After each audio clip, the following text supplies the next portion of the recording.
Halo Mama, halo Bunda, jumpa lagi dengan saya. Udah hampir seminggu ya Mam. Aduh, saya belakangan ini lagi repot, sok-sok sibuk gitu. Sibuk ngapain coba? Sibuk bikin biji ketapang. Nah, nah di sela-sela kesibukan saya membuat biji ketapang, saya sempat menamatkan buku ini. Because of Winn-Dixie, karya Catherine DiCamillo ya nama lengkapnya, seorang pengarang dari Amerika, pengarang buku anak-anak. Nah, ya, ini buku lama sebenarnya ya. Ini buku pertamanya Kate DiCamillo yang ditulis atau yang terbit tahun 2000 dan diterjemahkan dalam bahasa Indonesia, kemudian diterbitkan oleh Gramedia tahun 2004. Jadi sudah cukup lama. Saya membelinya juga sudah lama. Tahun berapa ya? Sebentar. Biasanya saya suka nulis tanggalnya. Sekitar tahun 2004 juga kali ya. Tapi saya belum sempat membaca gitu ya. Dari dulu saya seneng buku anak-anak memang, tapi ini mungkin karena saya dendam ya. Waktu kecil tuh orang tua saya tidak punya cukup uang untuk membeli buku-buku bacaan buat saya. Jadi kayak seperti dendam gitu. Saya pengen baca buku anak-anak gitu. Nah setelah saya punya Rara, akhirnya saya bongkar-bongkar lagi kan koleksi buku anak saya. Nah, ketemu ini Because of Winn-Dixie atau Karena Winn-Dixie. Buku ini meraih penghargaan Newbery Honor Book. Ini sebuah penghargaan bergengsi ya di Amerika. Ini buku pertamanya Kate DiCamillo. Kate itu yang saya baca ya di internet tentu saja. Waktu kecilnya sempat mengidap radang paru-paru gitu, tapi kemudian sembuh dan dia menulis oh iya, dia sempat bekerja di sebuah gudang buku ya. Disitulah mulai timbul keinginannya untuk menulis, maka lahirlah karya pertamanya ini, Because of Winn-Dixie. Ini waktu saya membacakannya beberapa hari yang lalu, kan Rara biasa ya kalau mau tidur suka minta bacain buku, saya pilih buku ini. Ketika dia waktu saya bacain buku Winn-Dixie belum ngeh tuh pertama, tapi kemudian saya baca begini ya, ada kalimat, aku berjalan ke bagian makanan segar serba Winn-Dixie untuk mengambil 2 tomat pesanan ayahku dan hampir bertabrakan dengan manajer toko. Lalu tiba-tiba Rara bilang, sebentar Bu.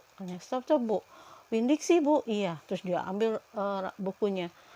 Aku nih udah nonton filmnya Bu, kata Rara. Ini kan Winn-Dixie ini nama anjing, yang punya tuh anak perempuan namanya Opal. Katanya filmnya agak sedih sih Bu, gitu. Oh ya, kamu nonton di mana? Di TV Bu. Ternyata kayaknya ada di Fox Family gitu. Bahasa Indonesia kan ada itu ya, bilingual gitu. Oh gitu, ya sudah, masih mau lanjut gak dibacain? Mau gitu. Ya, tapi kemudian akhirnya saya menamatkannya juga, dan ini memang sebuah cerita yang asik ya, cerita anak-anak yang menurut saya agak-agak gelap gitu, karena ini tokoh-tokohnya mengalami atau orang-orang yang pernah merasa kehilangan orang-orang yang mereka cintai atau kehilangan sesuatu lah gitu. Misalnya ini tokoh utamanya adalah si India Opal namanya, gadis berumur 10 tahun yang punya ayah seorang pendeta. Opal dan ayahnya ya ditinggal pergi oleh mamanya Opal ini waktu Opal masih kecil gitu. Jadi dia tidak ingat wajah mamanya, dia tidak punya kenangan tentang mamanya gitu. Jadi ada sesuatu yang kosong dalam dirinya yang dia sebut seperti ini, kalau kita lidah kita menemukan apa, lubang di gusi dari gigi yang habis dicabut gitu. Lucu ya ininya, metafornya atau perumpamaannya gitu. Eh, Seperti lidah kita menyentuh lubang bekas gigi dicabut katanya. Ada yang terasa bolong gitu di dalam jiwa kita gitu. Nah, Opal ini memang bukan anak yang biasa gitu. Dia dan ayahnya kan tinggal di karavan. Mereka baru pindah ke sebuah kota ya. Jadi dia belum punya teman di sana. Kemudian pada suatu hari dia pergi ke sebuah swalayan. Nah, di sanalah dia bertemu Winn-Dixie, seekor anjing besar gitu ya. Waktu itu anjing itu membuat keributan dan ingin dipukul gitu sama pemilik atau manajer tokonya. Tapi cepat-cepat si Opal bilang, itu anjingku gitu. Sejak itu memang Winn-Dixie anjing itu menjadi miliknya dan diberi nama Winn-Dixie. Nah, petualangan-petualangan atau ceritanya ini memang terjadi seolah-olah karena ada Winn-Dixie gitu. Si Opal temannya lebih banyak orang-orang dewasa, bahkan orang-orang tua seperti Miss Franny, pemilik perpustakaan ya, yang sudah tua, tinggal sendiri juga gitu, memiliki riwayat yang waktu kecilnya atau dia berasal dari sebuah gini maksud saya, dia cerita bahwa kakek buyutnya pernah ikut perang saudara. Lalu kakek buyutnya pulang perang itu dia mendapati seluruh keluarganya sudah tidak ada, sudah meninggal, rumahnya terbakar. Dia sedih sekali. Akhirnya kok dia ingin merasakan sesuatu yang manis seperti permen. Dia berjalan dan pada suatu kemudian akhirnya dia bekerja dan mendirikan atau membangun sebuah pabrik permen yang diberi nama Litmus apa ya itu, sesuai namanya, kakeknya namanya Litmus. Disitulah akar keluarganya si Miss Franny. Kemudian Miss Franny kecil juga mungkin seperti Opal ya, bukan gadis yang biasa, senang membaca buku, sampai-sampai dia minta hadiah pada ulang tahunnya yang ke 10 atau berapa gitu. Dia minta hadiah sebuah perpustakaan dan dikabulkan oleh ayahnya. Nah, itu perpustakaan yang sekarang dia gawangin gitu loh, dia jagain tempat sih, terus dia sewakan dia untuk umum gitu. Nah, si Opal ketemu di situ mengalir cerita sampai Opal juga ketemu Otis, seorang mantan narapidana ya, yang punya atau bekerja di sebuah toko ini hewan gitu, hewan-hewan peliharaan. Otis ini seorang pemain gitar yang andal gitu. Tapi dia merasa sangat sangat minder gitu ya, karena dia pernah di penjara. Kesalahannya cuma sepele, karena dia senang bermain musik di jalanan. Nah, waktu itu ada razia lah, semacam razia, nggak boleh gitu sama polisi. Dia ditangkap, dia tidak terima, dia pukul polisi itu sampai jatuh. Nah, mungkin karena dia memukul polisi itu akhirnya dia masuk penjara. Kemudian si teman Opal yang lain ya, itu ada Ibu Gloria, juga seorang perempuan yang tidak menikah, hidup sendirian di sebuah rumah yang besar, sampai anak-anak kecil menjulukinya atau mengira dia seorang penyihir gitu. Tapi Gloria, si Opal berteman dengan nenek itu gitu. Bahkan nenek itu senang mendengarkan cerita seperti Opal juga. Akhirnya dia meminjam buku dari perpustakaannya Franny. Bukunya atas rekomendasi Miss Franny, ada buku yang dipilih untuk dibacakan kepada Gloria adalah Gone with the Wind gitu. Nah, jadi di situ berkat Opal ya, bertemulah orang-orang kesepian itu, orang-orang yang pernah merasa kehilangan. Sama satu lagi ada namanya Amanda, anak seusia seusia Opal yang juga pernah mengalami sesuatu yang atau pernah mengalami sebuah kehilangan.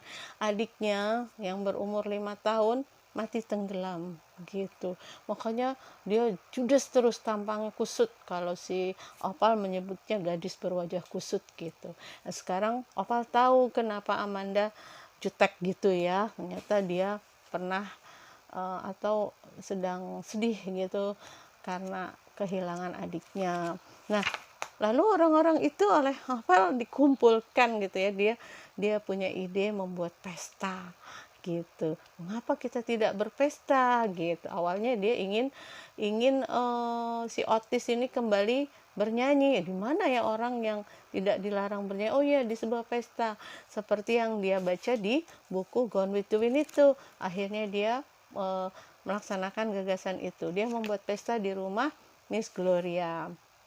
Semua orang datang, yang dia undang itu ya, sama ada satu gadis kecil yang bernama Sweetie Pie ya, Sweetie Pie itu ya. Sweetie Pie ini gadis 5 tahun. Dia bilang, Opal, aku September nanti 6 tahun, aku akan ulang tahun pada September nanti yang ke-6. Oh, saya jadi ingat loh, seusia Rara juga September nanti 6 tahun gitu. Nah, datanglah orang-orang itu ya, termasuk Pak Pendeta, ayahnya Opal gitu. Nah, kemudian saya nyari-nyari di mana yang sedihnya gitu ya, kata Rara kan sedih gitu. Kok saya belum menemukan sedih gitu. Nah, rupanya di bagian ini ketika pesta baru mau berlangsung, tahu-tahu hujan turun tiba-tiba gitu ya. Nah, hujan turun. Nah, si Winn-Dixie enggak, orang-orang kan masuk ke dalam rumah gitu cepet-cepet ya, tadinya kan pestanya di kebun, lalu masuk, tiba-tiba Opal baru ingat, loh mana Winn-Dixie. Nah, guntur kan, ada suara guntur, waduh gawat banget nih, Winn-Dixie nggak ketemu di mana. Winn-Dixie itu punya semacam penyakit ya, dia takut sama suara guntur gitu, suara guru, suara badai, guntur, dia takut banget, dia pasti lari, dia pasti panik gitu. Nah, biasanya sama Opal si Winn-Dixie itu dipeluk gitu, ditenangkan, padahal sebenarnya supaya dia tidak kabur. Nah, dia cemas banget saat itu, panik, kok nggak ada Winn-Dixie gitu. Akhirnya dia nekat bersama ayahnya menerjang hujan ya, berhujan-hujan mencari Winn-Dixie sampai ke kota gitu, tapi nggak ketemu. Nah, disitulah ada adegan yang sedih gitu ya. Dia dia baru saja memiliki Winn-Dixie gitu ya, yang dia sayangi, yang menyayangi dia, kok sekarang dia harus kehilangan lagi gitu. Dia sudah kehilangan mama, masa sekarang harus kehilangan juga Winn-Dixie gitu. Di situ juga sebenarnya hubungan Opal dengan ayahnya kan tidak terlalu manis gitu, kaku, agak-agak kaku. Nah, di situ mereka cair gitu ya, saling mengungkapkan perasaan. Nah, di situ saya nggak bisa menceritakannya, itu harus dibaca sendiri karena itulah bagian sedihnya. Saya sempat ngembeng sih mata saya gitu karena sedih. Nah, ini ceritanya bagus gitu ya buat anak-anak kita, mam gitu, mengasah kepekaan gitu ya, kehalusan hati gitu, menyentuh, soalnya ceritanya bagus deh gitu. Saya sih suka. Jadi kata Rara bener, ini ceritanya agak sedih, betul sih gitu, mam. Nah, siapa namanya, si Cat DiCamillo ini selain menulis Winn-Dixie, Because of Winn-Dixie juga ada. Saya punya 2 lagi yang judulnya Despero apa ya, tadi ada di situ, saya lupa bawa ya, apa ya, ada Desperonya di sini, ada nggak? Bentar ya, saya tapi jauh sih di itu. Sama satu lagi, Rising Tiger saya punya, berarti saya punya 4 ya. Rising Tiger, terus apa Despero gitu. Terus satu lagi lupa tuh, kayak gitulah. Saya punya 4 tapi saya baru baca yang ini, tapi mudah-mudahan nanti saya lupa tadi bahwa berikutnya saya atau kapan-kapan lah saya review itu bukunya Cat di Camilo. Gitu Mami ya, mudah-mudahan berkenan. Terima kasih sudah menonton video saya. Jangan lupa, jangan pernah beli buku bajakan, belilah buku yang asli walaupun bekas tapi asli. Sampai jumpa di buku berikutnya, Mam. Salam.